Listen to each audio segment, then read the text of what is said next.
Hello everyone, welcome to CSIR study point. और इस video में हम लोग एंड लिंक ग्लाइकोसाइलेशन प्रोसेस को डिस्कस करेंगे। तो चलिए स्टार्ट करते हैं।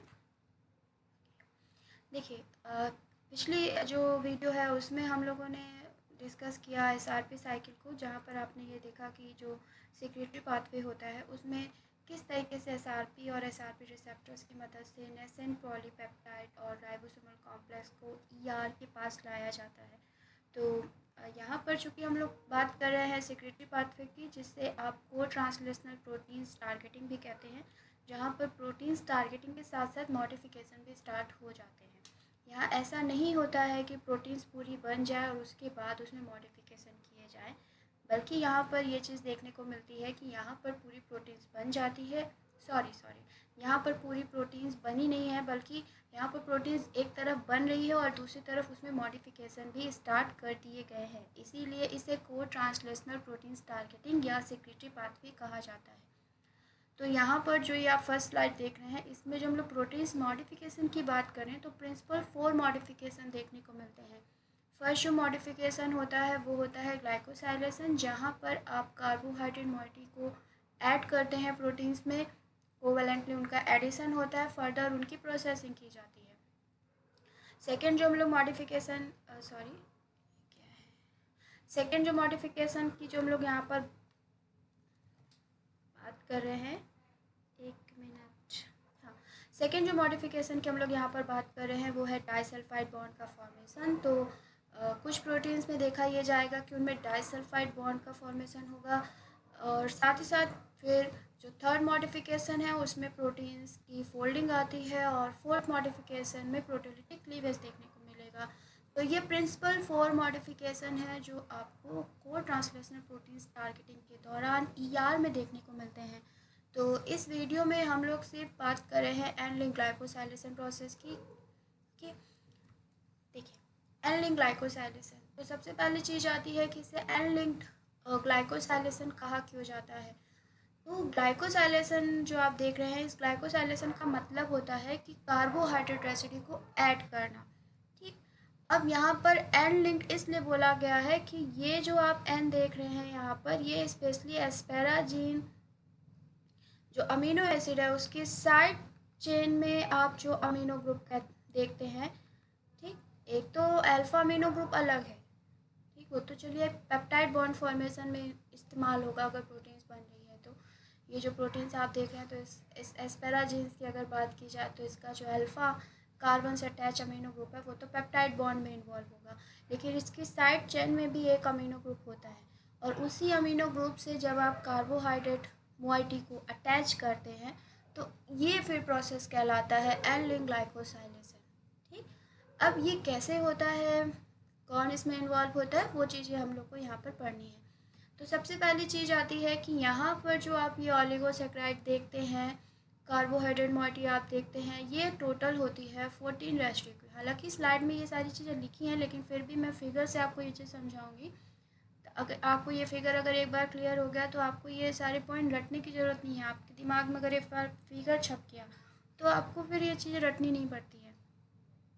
होता क्या है कि यहाँ पर जो चीज़ें आपको दिख रही, बस वही चीज़ यहाँ पर लिखी भी है, कुछ अलग से नहीं लिया गया है, बहुत सिंपल है, बस ध्यान से देखते जाइएगा।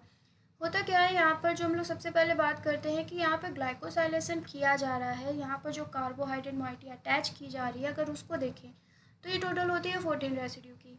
स्टार्टिंग में अगर आप यहाँ पर देखिए तो ये दो रेसिड्यू होते हैं एनेस्टर ग्लूकोसामाइन के, यहाँ पर इस ऑलिगोसैकेराइड में देखने को मिलते हैं, और इसके अलावा इसमें टोटल 9 मैनोज होते हैं। चाहे तो आप देख लीजिए, 1 2 3 4 5 6 7 8 और 9, टोटल 9 रेसिड्यू होते हैं मैनोज के, और उसके बाद इसमें 3 रेसिड्यू लगे होते हैं ग्लूकोज के। तो इस तरीके से टोटल ये 14 रेसिड्यू की ऑलिगोसैकेराइड होती है, जिसको अटैच किया जाता है पॉलीपेप्टाइड में, जहाँ पर भी एस्पेराजीन रेसिड्यू आता है वहाँ उससे अटैच करते हैं उसकी साइड चेन से। लेकिन उसमें भी ऐसा नहीं होता कि कोई भी एस्पेराजीन है उससे अटैच कर दे, उसके लिए भी एक चीज़ होती है, हमें देखना पड़ता है कि जो पॉलीपेप्टाइड है उसमें स्पेशली एस्पेराजीन तो हो, लेकिन एस्पेराजीन्स के बाद कोई भी अमीनो एसिड हो एक्सेप्ट प्रोलीन, यहाँ पर प्रोलीन को छोड़कर ये जो X है, यहाँ पर कुछ और अमीनो एसिड हो सकता है, प्रोलीन नहीं होना चाहिए। एस्पेराजीन X सेराइन हो सकता है या एस्पेराजीन X थ्रियोनिन होना चाहिए। अगर ये सीक्वेंस पॉलीपेप्टाइड में मिला तो तुरंत ही जो ये ओलिगोसैकेराइड है जो कि डॉलिकॉल फॉस्फेट में प्रिपेयर की जाती है, असेंबल की जाती है, उसको ओलिगोसैकेराइल ट्रांसफरेज एंजाइम्स की मदद से ट्रांसफ़र कर दिया जाता है इस एस्पेराजीन की साइड चेन में जो नाइट्रोजन लगा है या अमीनो ग्रुप में जो नाइट्रोजन है उसके साथ उसको कोवेलेंटली अटैच कर दिया जाता है और यही प्रोसेस होता है एंड लिंक ग्लाइकोसाइलेशन का। ठीक, तो स्टार्टिंग में अभी सिर्फ हम लोगों ने इतना जाना है कि ये जो ओलिगोसैकेराइड है ये 14 रेसिड्यू की होती है। कहाँ पर ये सारी चीज़ें चल रही हैं? ER में। अगर आप ये स्ट्रक्चर देखिए तो ये ER का ल्यूमेन है और बाहर जो है वो साइटोसॉल दिखाया गया है या साइटोप्लाज्म दिखाया गया है। तो ये सारी प्रोसेसिंग कहाँ चल रही है? ER में। किस एंजाइम्स की मदद से इस पूरी ओलिगोसैकेराइड का ट्रांसफ़र किया जा रहा है? ओलिगोसैकेराइल ट्रांसफरेज की। कहाँ पर किया जा रहा है? सीक्वेंस कौन सा होना चाहिए? ठीक, तो सीक्वेंस होना चाहिए एस्पेराजीन X थ्रियोनिन होना चाहिए या एस्पेराजीन X सेराइन अगर आता है तो फिर अटैच किया जाएगा। अगर इस तरीके का सीक्वेंस नहीं आएगा तो फिर अटैच भी नहीं किया जाएगा। कंफ्यूज मत होइएगा, आप ये मत सोचिएगा ये प्रोटीन्स कहाँ से आ रही है।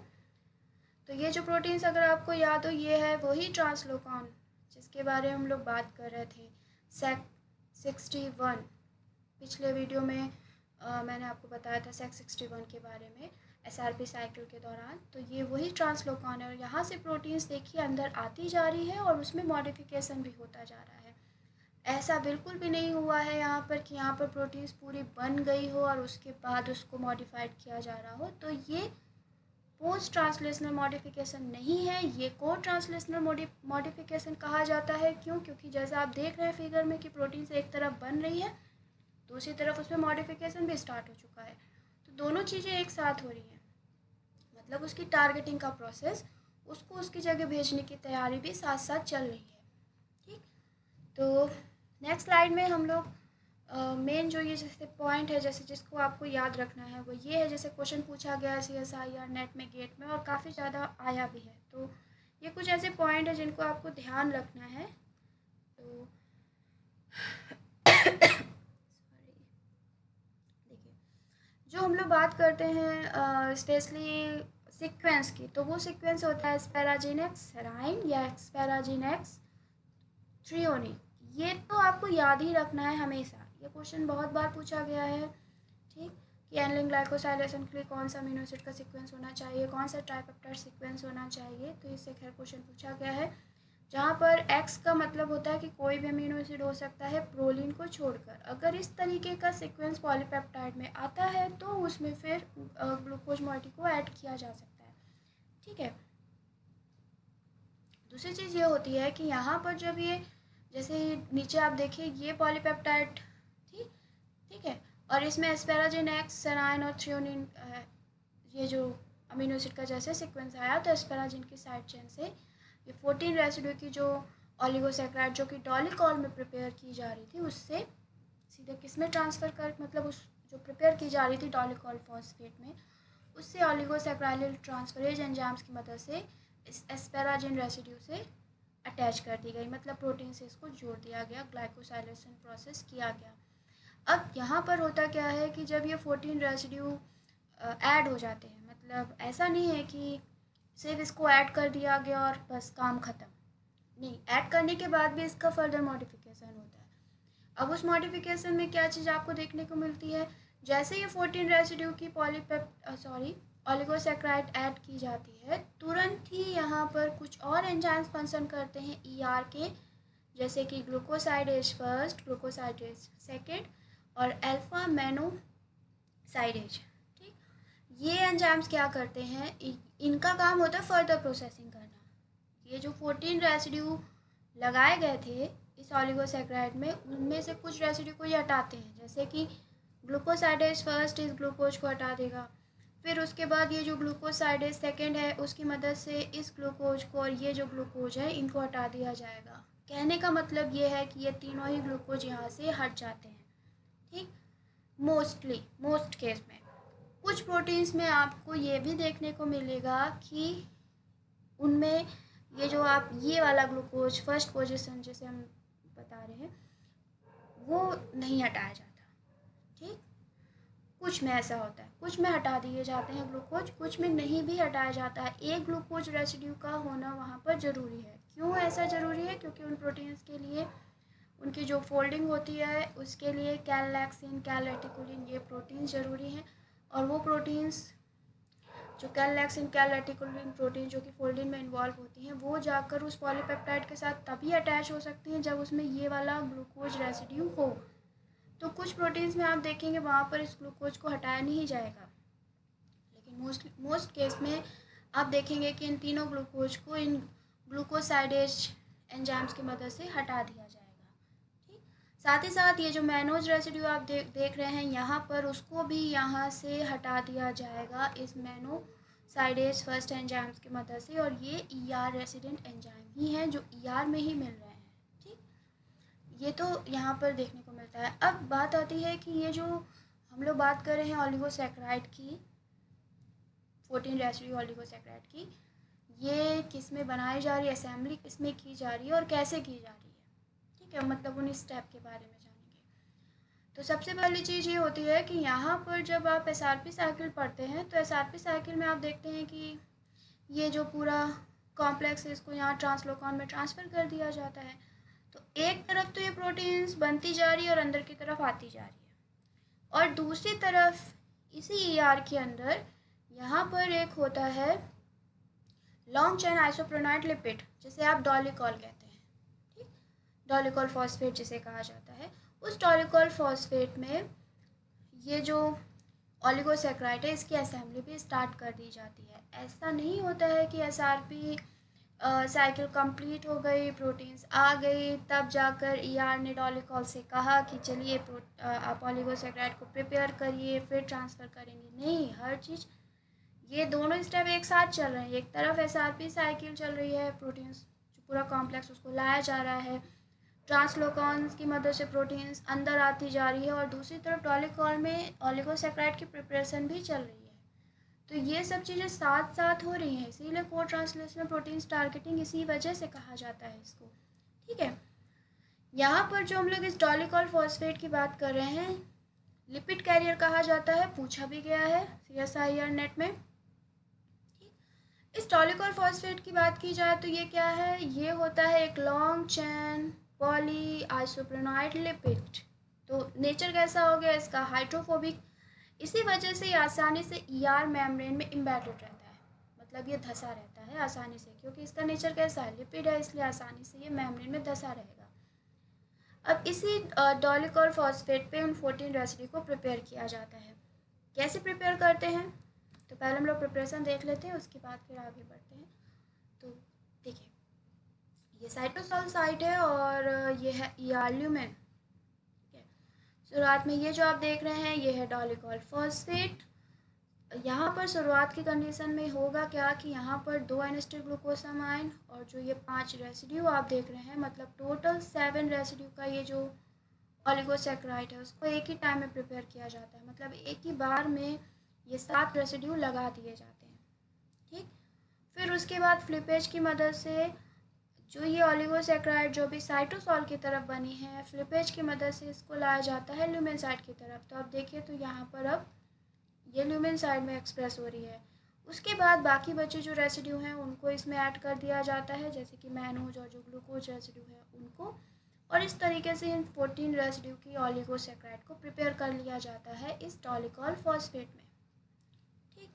प्रिपेयर करने के बाद क्या होता है, दूसरी तरफ तो ट्रांसलोकॉन की मदद से जो प्रोटीन सिंथेसिस का प्रोसेस चल रहा है, उससे जो प्रोटीन्स बन रही है वो भी क्या हो रही है, अंदर आती चली जा रही है। जैसे अगर आप यहीं पे देख लीजिए, यहाँ से प्रोटीन्स अंदर आती चली जा रही है, और इसमें जैसे सीक्वेंस आ गया asparagine x threonine, asparagine x serine, तुरंत यहाँ पर जो ये एंजाइम्स प्रेजेंट है ओलिगोसैकेराइल ट्रांसफरेज, उसकी मदद से डॉलिकॉल में जो ये 14 रेसिड्यू तैयार किए गए थे, असेंबल किए गए थे, उनका ट्रांसफ़र कर दिया गया इस एस्पेराजिन के साइड चेन में जो नाइट्रोजन है उसमें, मतलब उसे अटैच कर दिया गया, और यही क्या होता है, एल्डिंग ग्लाइकोसाइलेशन का प्रोसेस।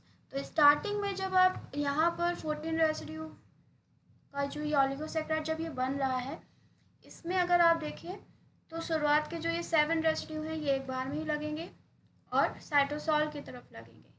ये चीज़ याद रखिएगा, क्योंकि CSIR में स्टेटमेंट करके कभी क्वेश्चन पूछ लिया जाता है। बहुत छोटी सी चीज़ है, लेकिन अगर उन्होंने साइटोसॉल की जगह अगर ल्यूमेन कर दिया तो पूरा स्टेटमेंट गलत हो जाएगा। लेकिन अगर आपने ध्यान से नहीं पढ़ा तो गड़बड़ हो जाएगी। ठीक, तो शुरुआत में एक ही समय में ये टोटल 7 रेसिड्यू ऐड होते हैं और साइटोसॉल की तरफ। उसके बाद फ्लिपिंग होगी, फ्लिपेज की मदद से ये अंदर आएंगे ल्यूमेन साइड में, फिर बाकी बचे रेसिड्यू में ऐड किए जाएंगे। ठीक है, ये चीज़ याद रखिएगा। दूसरी चीज़ है कि कैरियर लिपिड मॉलिक्यूल कौन सा है, डॉलिकॉल फॉस्फेट। और इसके साथ साथ थर्ड जो इम्पोर्टेंट पॉइंट है वो ये है कि यहाँ पर जब आप स्टेप देखेंगे तो सबसे पहले ये जो आप देख रहे हैं ये है N acetyl glucosamine, UDP N acetyl glucosamine. सबसे पहले यहाँ पर UDP N acetyl glucosamine add होता है। ठीक, तो यहाँ पर इस जगह पर जब सबसे पहला जो बॉन्ड बनता है, ठीक है, तो वो होता है पायरोफॉस्फेट बॉन्ड, जो काफ़ी ज़्यादा हाई एनर्जी बॉन्ड होता है। दूसरी चीज़ ये होती है कि ये जो आप UDP एन एसिटिल ग्लूकोसामाइन देख रहे हैं, सेम इसी की तरीके स्ट्रक्चर होता है ट्यूनकामाइसिन का। मतलब ट्यूनकामाइसिन UDP एन एसिटिल ग्लूकोसामाइन की तरीके ही होता है, और इस वजह से ये आसानी से इस प्रोसेस को ब्लॉक कर देता है। मतलब जो सबसे पहला स्टेप आप देख रहे हैं, फर्स्ट स्टेप जो होता है इस ऑलिगोसैकेराइड की प्रिपरेशन का, उसको ब्लॉक करने का काम ट्यूनकामाइसिन करती है। और क्यों करती है, क्योंकि इसका स्ट्रक्चर किसकी तरीके होता है, एन एसिटिल ग्लूकोसामाइन की तरीके। तो अगर ट्यूनकामाइसिन है तो फिर यहाँ पर जो ग्लाइकोसाइलेशन का जो प्रोसेस है वो फिर नहीं देखा जाएगा।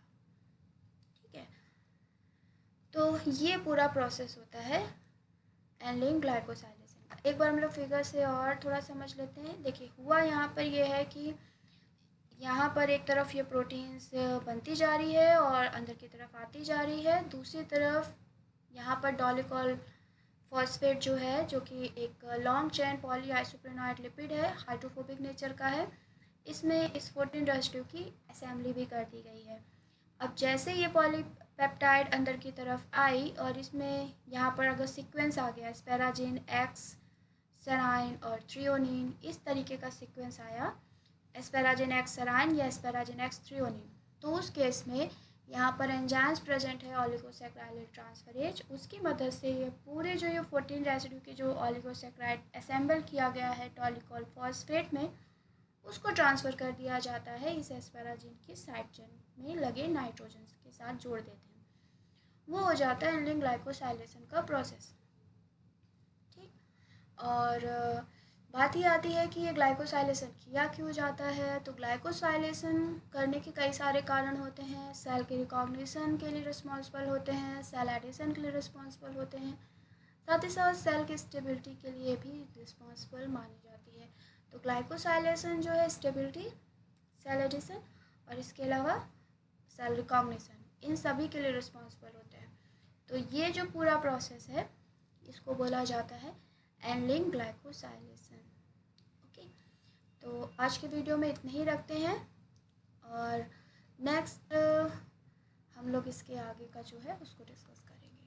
Okay, thank you. और अगर आपको मेरा वीडियो पसंद आया है तो फिर मेरे चैनल को सब्सक्राइब करना मत भूलिएगा, वीडियो को लाइक और शेयर करना मत भूलिएगा। Thank you so much.